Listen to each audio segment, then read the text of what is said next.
In the quiet suburbs of Johannesburg, a hidden world has taken over a very unexpected place, the cover of a swimming pool pump. This is not just a nuisance. This is home to one of nature's most efficient architects, the African honeybee. Hey, can you see it? Yeah. Oh, that's a nice big one. That's amazing. But how do you relocate an entire colony that's built its nest into every crevice and corner? And why are these bees some of the most resilient on the planet? Stay with us as we gently remove a colony of Apis mellifera scutellata, the African honeybee, reveal the incredible structure of their home, and share surprising facts about Africa's most industrious pollinators. Right, we're dealing with a pool pump tonight. I've got Zolani working with me. These bees have been here since September. So I think they're fairly well established. You can see them sitting on the outside here. We're just going to give them a little bit of smoke. Now the problem with a removal like this is the bees would have actually built on the roof of this. They would have started in the corner here and they would have expanded this colony across here. So I'm going to be very cautious about just lifting this lid straight up. We're going to have to be quite careful and just make sure that we don't damage the nest too much as we lift this up. We're going to get started now. Our story begins with a homeowner who hasn't had access to their pool pump in months. The reason? A buzzing colony of African honeybees who found the cover perfectly suitable for a new home at the start of the season. These pump covers, often shaded and undisturbed, provide an ideal microclimate. Swarms scout these enclosed spaces each spring, and once the queen enters, the rest of the colony follows. But why this species? Why do African honeybees seem to thrive in even the most unlikely spots? Before we reveal what we found inside, let's talk about why the African honeybee is such a remarkable survivor. Unlike their European cousins, they've evolved in a harsh and unpredictable climate. This has made them incredibly resourceful, highly defensive, and remarkably quick to adapt. They swarm more often, sometimes up to 10 times per year, and build comb rapidly. They abandon a nest without hesitation if conditions aren't right. In South Africa, they play a vital role in pollination, not only of indigenous flora, but also key agricultural crops. Yet, they are misunderstood, feared for their defensiveness, but rarely appreciated for their brilliance. Not much. Oh, it's a big one. Oh, they're this side. Hey, can you see it? Yeah. Oh, that's a nice big one. That's amazing. We gently lifted a corner of the pool pump cover to get a first glimpse. And, as expected, the bees had built across the entire underside of the lid and down the sides.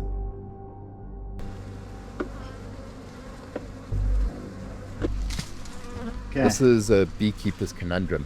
Removals like this are always challenging. The comb is delicate, interconnected, There's only one piece left on you.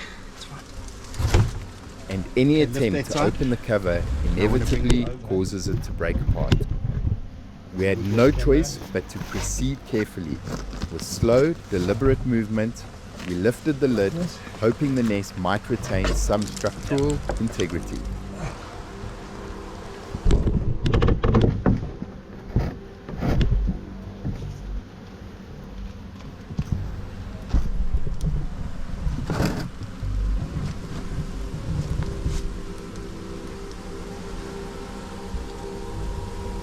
That was a difficult one to open because you see how they're all built on the lid. There's no way to get in here without lifting that lid off. So we're gonna put this comb into the box. There's lots of brood there. And then there's some honey here, we've got a bucket for that. All these bees should start coming to the top here. So I wouldn't worry too much about that right now.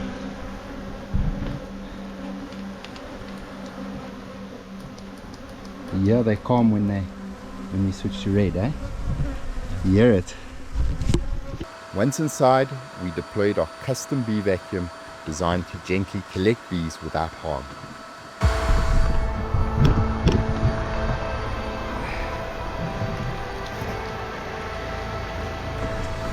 I suspect she's going to be inside there still.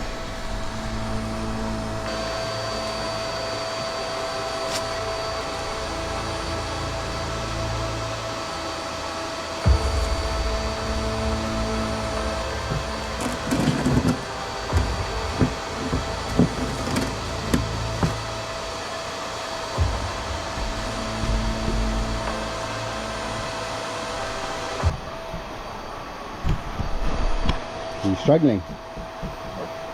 Yeah. The pressure is less. You got to blow it. So just make sure there's no bees at the entrance. And go.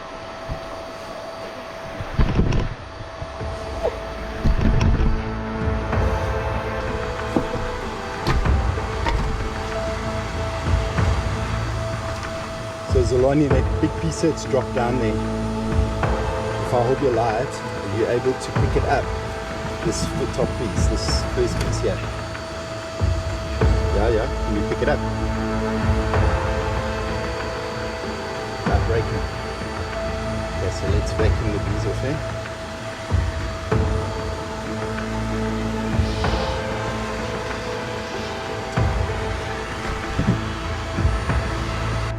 What happens to the fragile brood comb? We can't just discard it. Every piece is part of a living, breathing organism. It's beautiful comb. Bigger than my frame. With the bees safely collected, we turned our attention to the brood nest. Carefully, we cut each section of the comb and secured it into wooden frames inside a brood box.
This isn't just storage, it's their future home. The comb must be kept at the correct orientation and must maintain a stable temperature, or the next generation of bees won't survive. Did you know a healthy queen can lay up to 1,500 eggs per day, and each larva may be fed over 1,000 times a day by nurse bees? The hive operates like a single unified being, each bee performing its role with astonishing precision.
Once the nest has been removed, we cleaned the interior, scraping away wax, propolis, and other residues.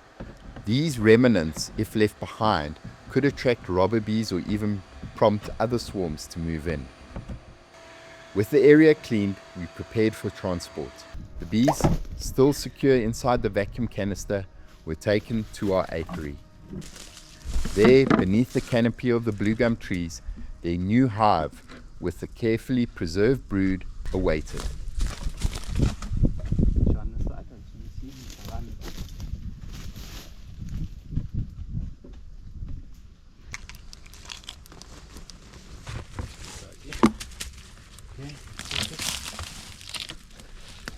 Full.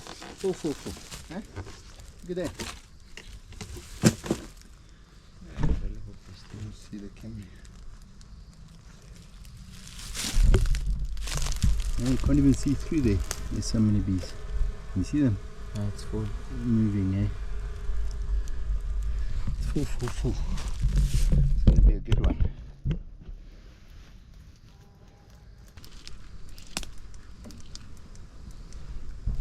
Okay.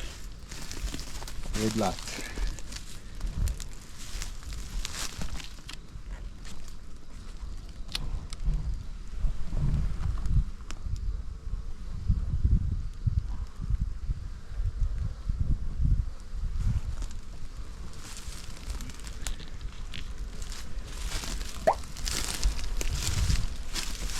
Quite a few, eh? There's a lot of them.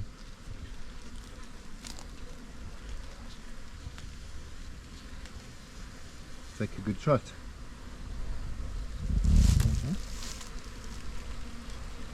And if I must just lie this on you.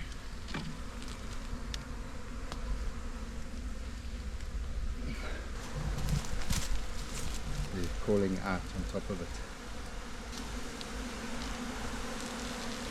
There we go.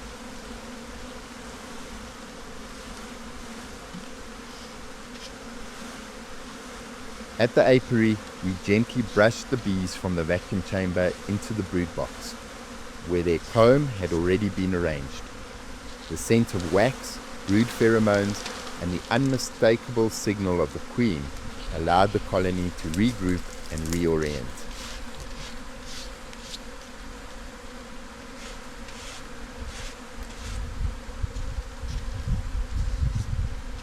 See, with a strong swarm like this, I actually think there's a very, very good chance that they'll stay,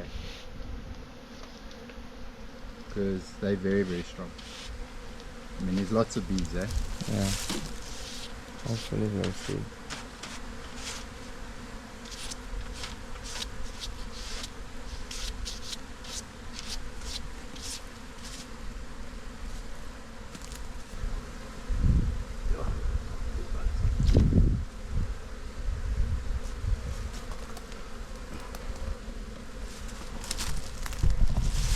I need to remove the light. The light, the camera.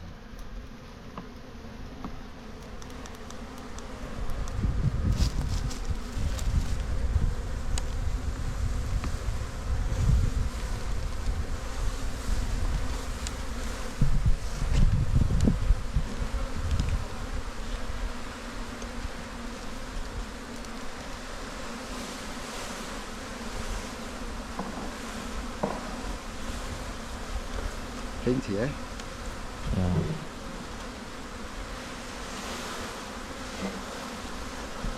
This is pushing.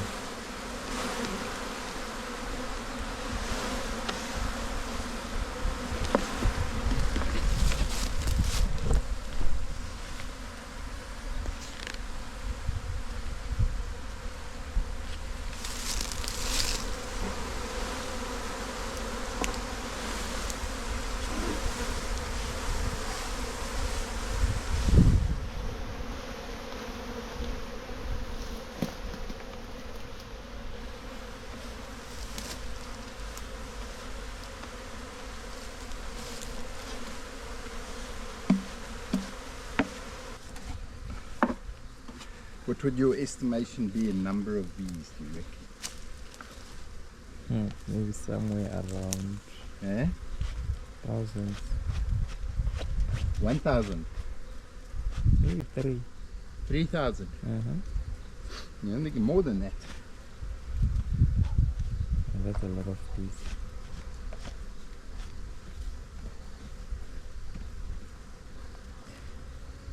Does it ever happen that they multiply and the beehive becomes small? Yeah, we're going to open hives now where it's too small. We're going to put supers on them now. But We'll give them naturally, more space. what do they do? They split. So what happens is they create a new queen, and then the old queen takes as many of the worker bees as she can with her. Mostly the nurse bees will stay behind, and then those nurse bees then stay with the new queen, and then they start to build the hive with the new queen. So they create a new queen from the same hive. Yeah, and then the old queen leaves. So then basically you have two, you create a new colony. That's what actually happens.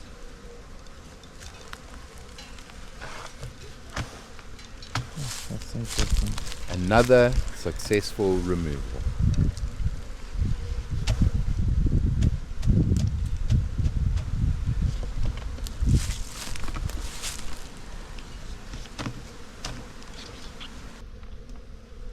We won't super this one because this one's only got 3 pieces of comb in it. So we want him to build more comb. Okay. Apis mellifera scutellata is more than just a bee. It's a symbol of survival, intelligence, and interdependence. Yet, every year, thousands of these colonies are destroyed due to the fear and misunderstanding. But what if we could save them all? What if you could become part of that mission? Explore our playlist on bee removals and see how we're helping to relocate colonies one hive at a time. That's it. Good removal. Well done, Zulani. Thank you. I'm happy with that one. How was it, Zulani? It's the easiest removal ever. The easiest one, eh? Yeah. Or easiest one you've done so far? Yeah. Hey, compared to others? Yeah.